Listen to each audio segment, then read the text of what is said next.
What's up, everyone? It's Mikey Fresh from Genius.com. I'm honored and proud to be here with SelectCon, presented by United Masters. Today, we're here for the panel discussion, Curation is Key. I have three very special guests with us today.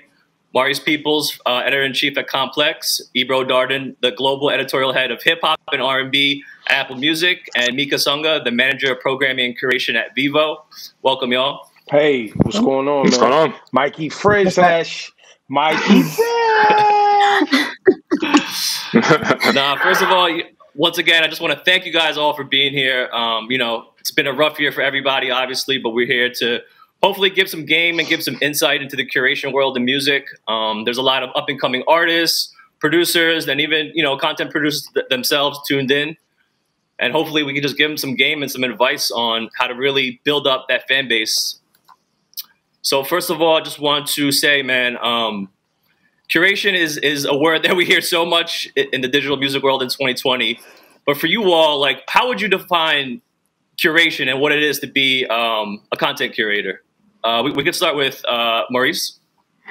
Thanks, Mikey. Yeah, that's a big one, man. Curation, at least in my eyes, is a lot of times the why behind things, and really the scales the purpose, I guess, for a lot of the content we create. And I think for any content creator out there, is a core value and something that along the path we need to consider immensely from jump to end. For us, we don't just cover music, we cover any number of verticals. We've got a ton of different channels, Pitches and Planes, First We Fees, Soul Collector, et cetera. And curation allows us to grow those smaller audiences to, raise all boats and increase the larger pie. So without that curation, we'd be confusing and angering fans all over the place with sneaker content for the foodies and vice versa. So, probably a long-winded answer, but obviously without curation, you're going to confuse a lot of your audience. And so I'll start there and just say, for us, it's the why and eliminating that inherent confusion that just comes with a mass of random content. Definitely. And Mika, you're actually the Manager of Programming and Curation at Vevo. You have curation in your title, so for you, just break down what curation means to you, and maybe some of your daily responsibilities at Vevo. Oh yeah. So I am the person that handles all of the hip hop and R&B, reggae, dancehall, and soca and Afro beats and all that great stuff. So for me, curation is a little different. I am being sent videos all day, and what I do is I watch them and then I put them into playlists, which is basically the curation part of it. With that, Vevo also has they're on Excite, they're on Pluto TV, they're on Roku, so they're all on these platforms as well. So curating for those TV programs are also something that we do. So the videos that we get sent in, obviously we want videos that are of quality and something that we can show on our platform. So not just YouTube, but also on regular linear TV as well. And curation is a little different in my world, I think, when it comes to artists creating their videos and all that stuff. And especially with the pandemic and all that, people got really creative, artists got super creative. And for us, the more content that you put out there on your YouTube page, the more the algorithms are in your favor. So what we like to say, even if it's a BTS or something that you put on your phone and you're putting it into your page, that all counts for something. So making sure that you have your channel set up correctly with the videos, and then you have behind the scenes or playlists that you want to promote. So that's kind of the curation, and it's super important because it does help people find you, and then it also shows all of the all the stuff that you've been doing. So. Got it, for sure. And Ebro, a lot of people here, they know the face, they know the voice, they know the beard. But, your title, it's the longest title here. The longest title here, Global Editorial Head of Hip-Hop and R&B at Apple Music. And, curation is a big part of your job. But, for the people that are just getting familiar, what exactly do you do at Apple?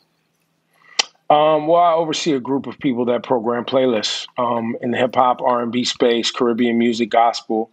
But I also do a show at Apple Music where I curate and pull together, music from all over the world and create a vibe. And, being whether you're a DJ or a selector or you're hosting a radio show, whatever you're curating, it's about creating a vibe and creating a location, a destination for people to come in and access some energy.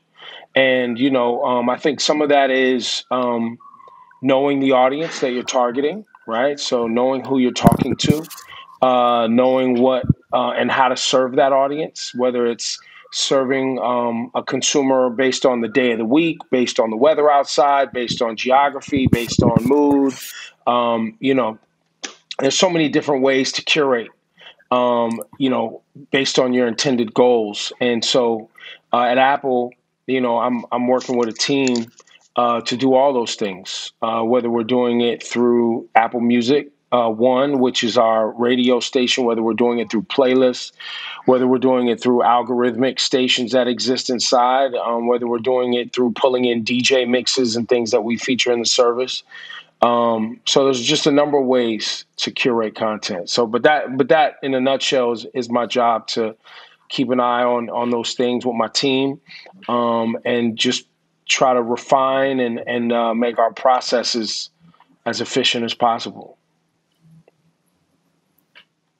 Appreciate it for really breaking it down, because you really, you touched on a lot of the things that we're about to cover right here. There's a lot of up-and-coming artists, like I said, and not even only up-and-coming artists. There's artists that have been in the game for a long time, but they really are still trying to figure out how to get to that next level. And we know in 2021, curation and playlisting and streaming is such a crucial part of that, of getting to the quote-unquote next step. So first off, one of the problems that a lot of artists themselves, they face and they're curious about is they don't even know what curation is. Like, they have an Instagram, they have a Twitter, and they think, okay, I can just post a bunch of stuff to my accounts.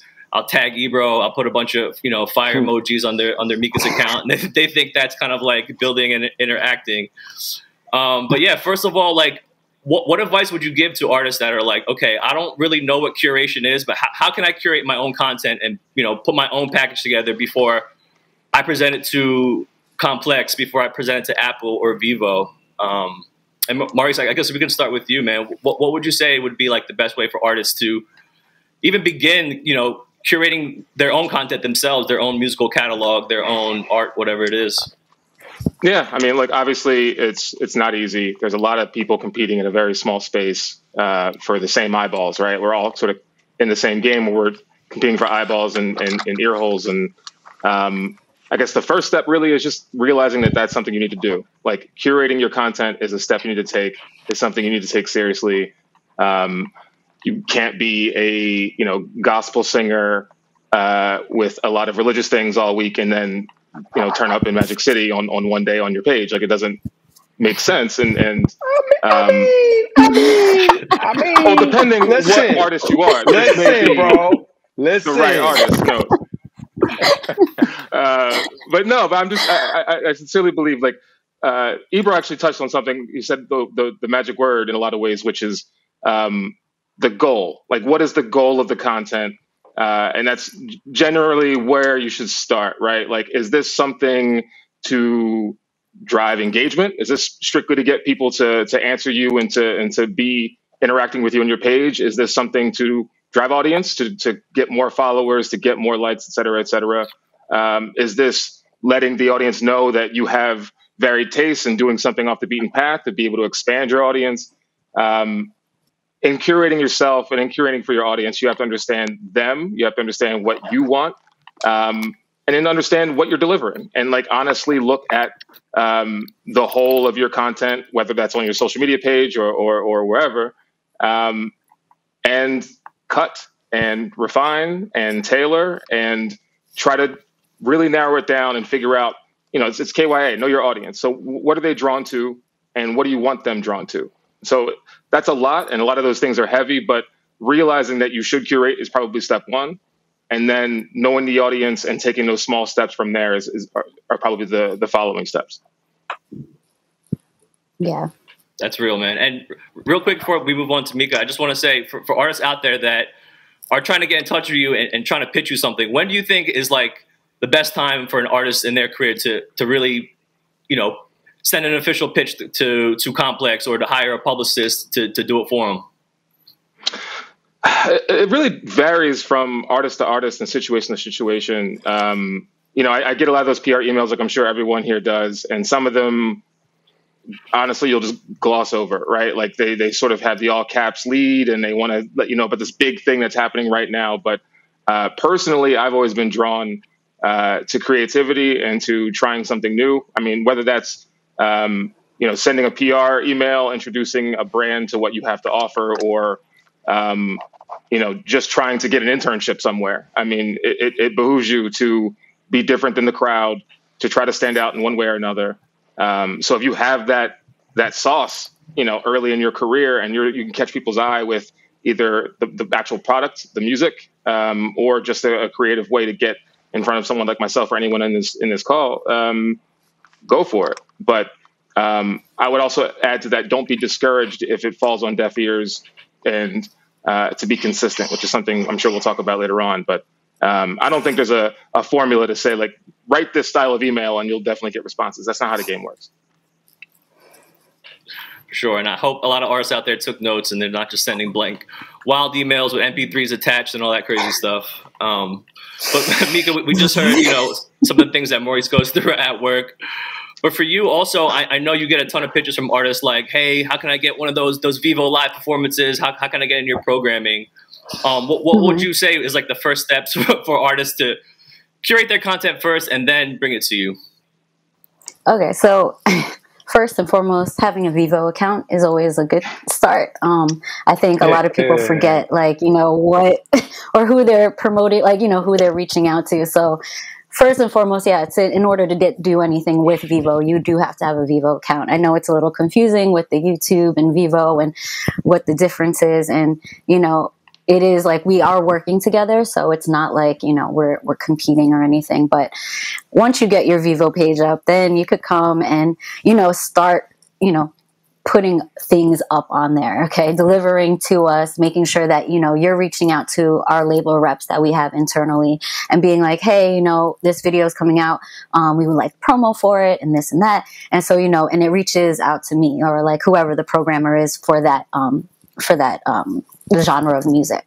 So, it's just like once you create that pathway and then you start delivering regularly and we start seeing like, oh, this person is really like engaged and is doing so much, we're more often to reach out to you and be like, hey, we have this program, blah, blah, blah. And we always sit down with artists. Like if you ever want to be like, hey, I don't understand, what Vevo is or how to get more noticed or whatever. We're always down to like, sit down with someone and just take it and like be like, give them the guidelines, because we're here to help. Like we're not trying to, somehow just elevate the people that are already, noticed. So it is a cool place, but like you have to really know how to navigate, and that's like being consistent, which is what Maurice was talking about, and like really knowing who you are trying to reach out to. Like do your research, do your Googles. Like we're all out there, we all have our titles out there, and like you could, we're always open. I feel like always. Exactly. Just kind of come with the right package, so to say. Yeah, like just be real. Just be like, hey, this is my intention. This is what I want to do. And you know what? Like me being in this for a while, like I've sat with so many people from like bigger names to smaller names to everything in between, and it's just like, you know what? I'm here to run down this like everything with you. So it's cool. Definitely. Ebro, man, like you've really seen the game evolve from your days in the West Coast on the radio, from Hot 97 being the PD to being a host, and now doing the editorial at Apple. For you, like, what advice would you just kind of give the artists before they even try to present something to you, before they even come to you? Because on your show, you do have brand new artists, but then you do also have veterans, the Sam Smiths, the Waynes, everybody that's been doing music for a long time. I would say you got to build your community first. We talk so far about, people curating. I think most people out here are already curating. Like you're already doing it. The question is it good? And good is really determined by level of engagement, right, from the audience that you're trying to attract. And so that's what you need to be focused on, is building that two-way relationship between your community. I mean, you know, before it was social media, we was looking into neighborhoods to see who was rocking the high schools and who was rocking the parks, you know, the parties in the parks, and who was rocking the, you know, the block parties. And, you know, we was looking around, and we might go to a club in the Bronx and hear something, but it doesn't mean it's getting played in Jersey. You know, it doesn't mean it's getting played in Brooklyn. And so, you know, we would watch artists try to, you know, really take over and build a groundswell of community support. And because that way, when your story is shared, like, yo, you know, Queens is really fucking with this. You know what I mean? And then people be like, oh, okay, that's what Queens is on right now. Okay, that's okay, I get it. You know what I mean? And, you know, it gives people context, you know, for, you know, how they should engage with the content. And that's also something that I think is, you know, that's why, you know, the TikTok challenges are so big and these things are so big, is because it's a tutorial on how I'm supposed to engage with this song. What is this song? How do I use this piece of content and make it a part of my life? So you know, for a lot of people, the short one is, you know, just do a dance to it. And that's what, you know, but back in the day, people would be like, yo, this that joint you drive to right here. This the driving joint, or this the workout song, or, you know, this is my anthem, the barbecue anthem. They would tell you where the song works. You know what I mean? And so that type of curation is also, I think, highly useful today too. So for young artists, when you're putting a song together, you know, imagining how the consumer would use this song in their life in a real way and make it a soundtrack to their life is often a useful kind of shortcut and a key to success.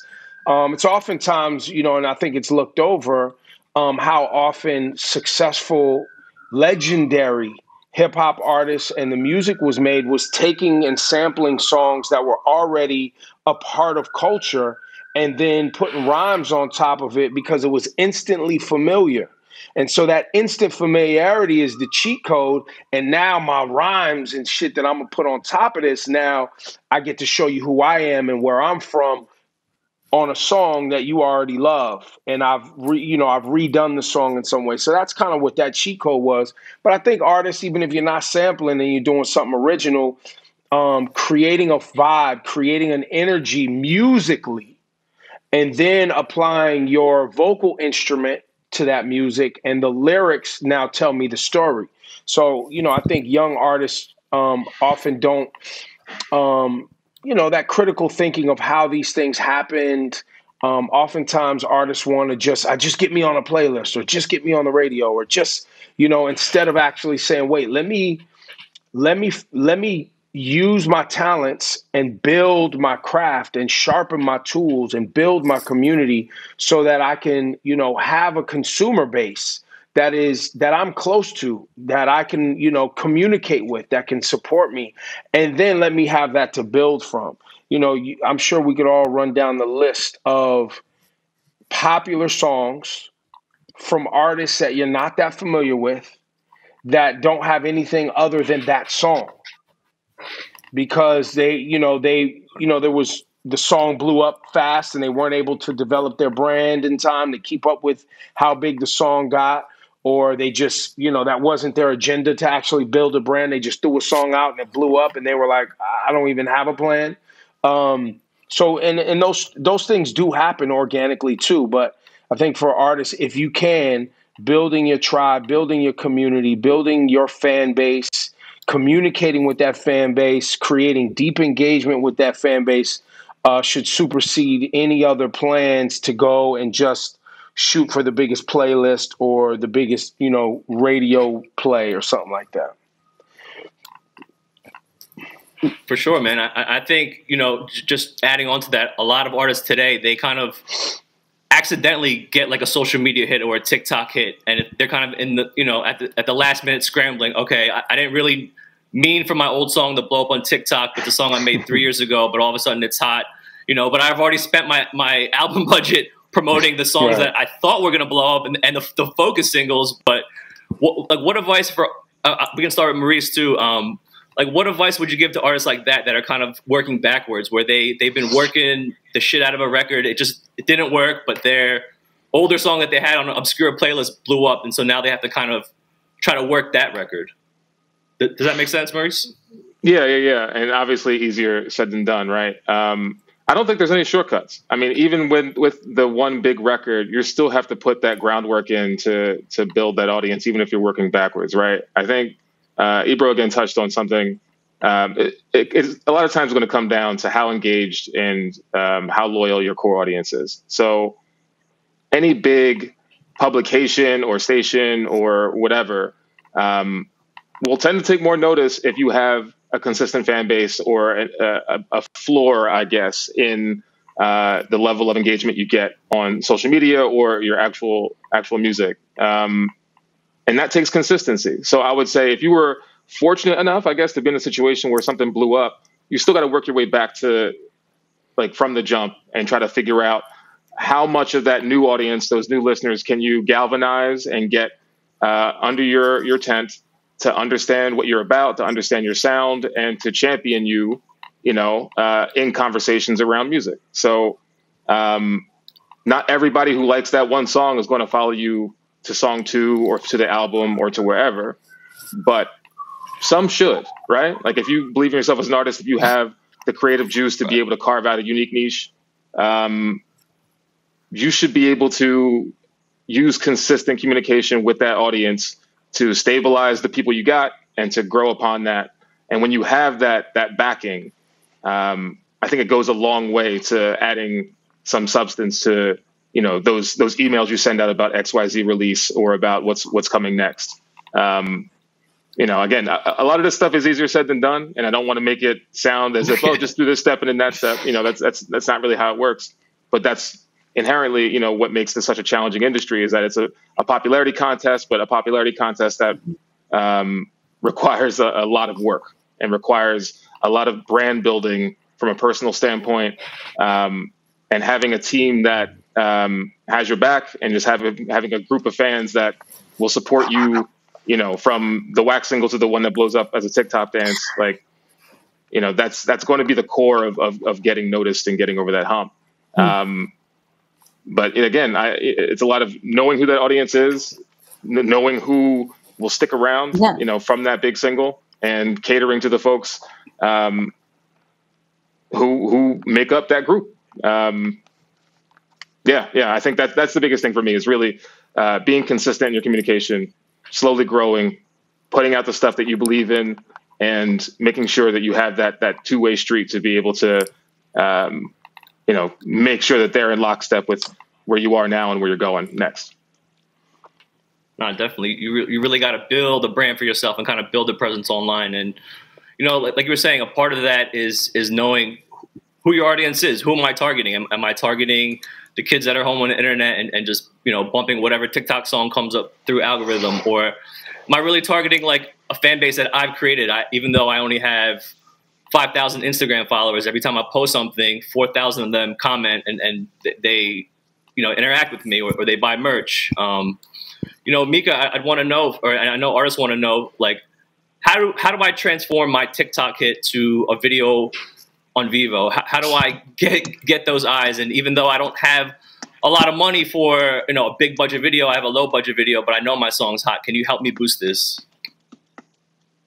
Yeah, I mean, for us, like, there are a lot of artists like that, the ones that are trying to be TikTok famous and all that great stuff. But, like, you could always, you could send in whatever video you want to send in, like, you deliver it to us. It's based off of, like, whether or not that, like, it has to be good content. You know what I'm saying? Like, you can't just have, like, you have a low budget, but, even your iPhone, like, if you have an iPhone or something, like, they take good quality, like, videos nowadays. Like, you can't tell me, like, hey, I was, somewhere and it looks like you recorded something from 1980, unless, that's what you were going for. But, like, for the most part, like, people want to see, like, the nice, everything. Like, everything has to be good. HD is, like, important.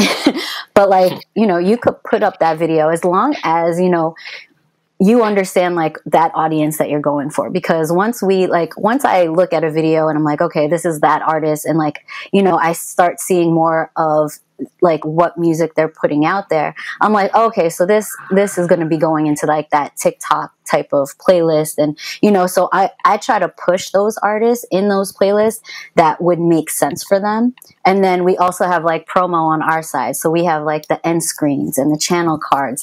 So like, you know, a video that has a similar artist, your little, like, there's going to be a little thing that says, oh, you should watch, you know, so-and-so's video, and people click on that. And it's really surprising how many like people actually find new artists that way.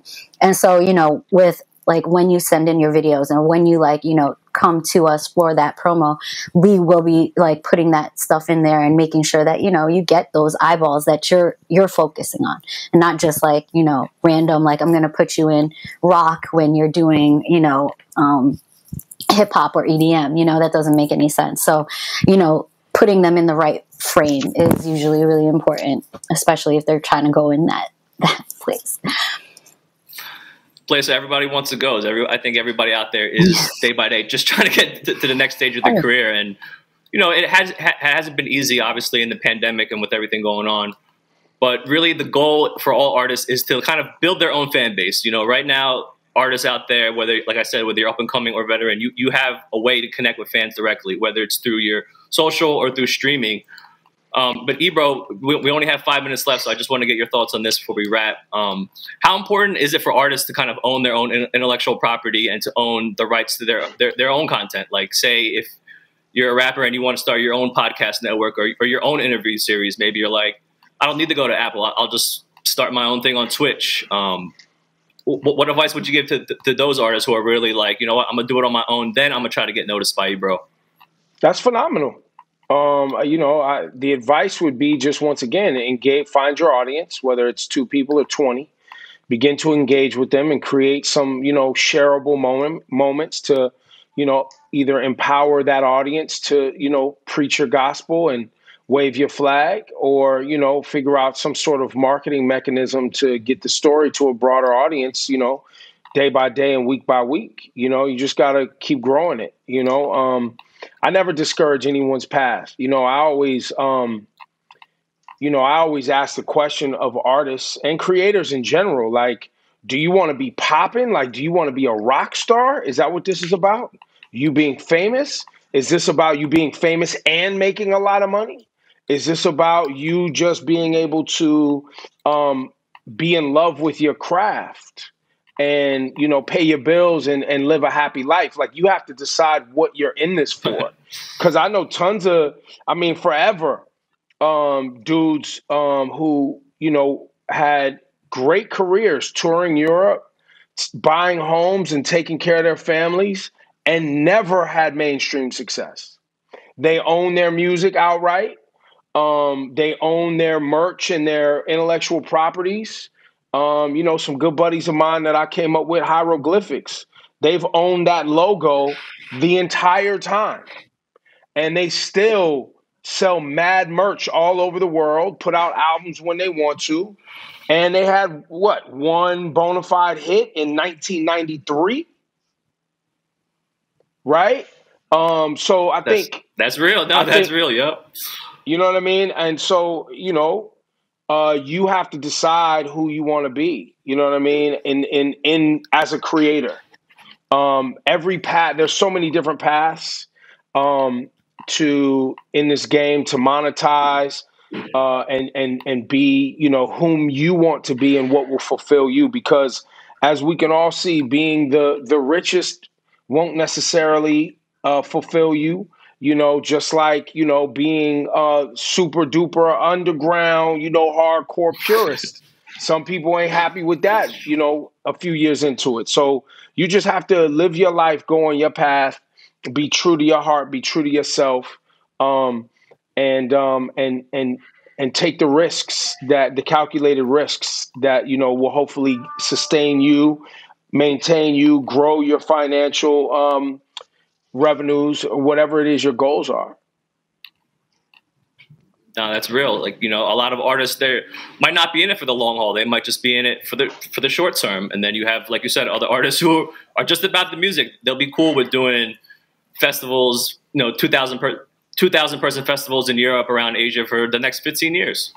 And chilling and happy. You know what I mean? So people got to decide, you know? Exactly.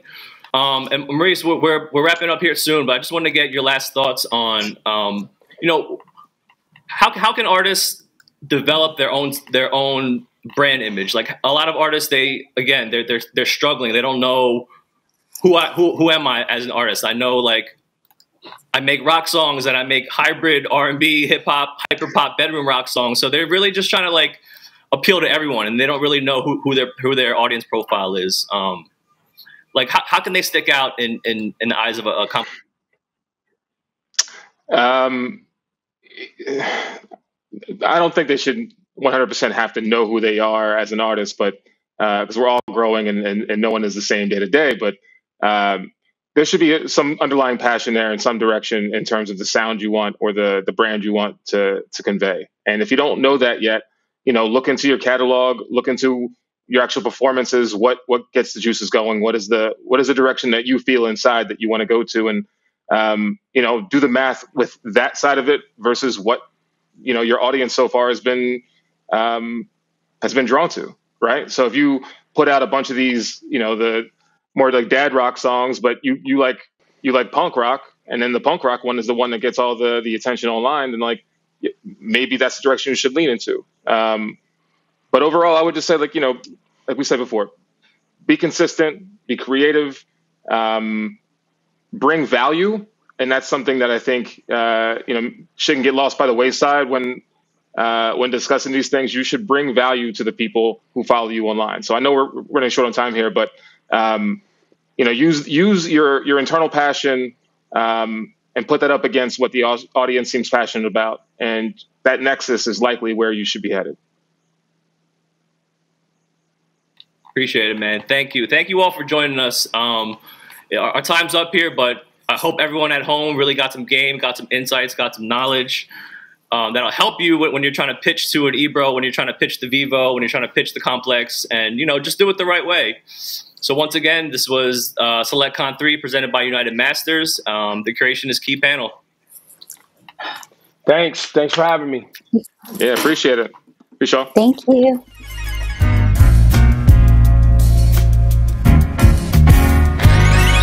Yeah.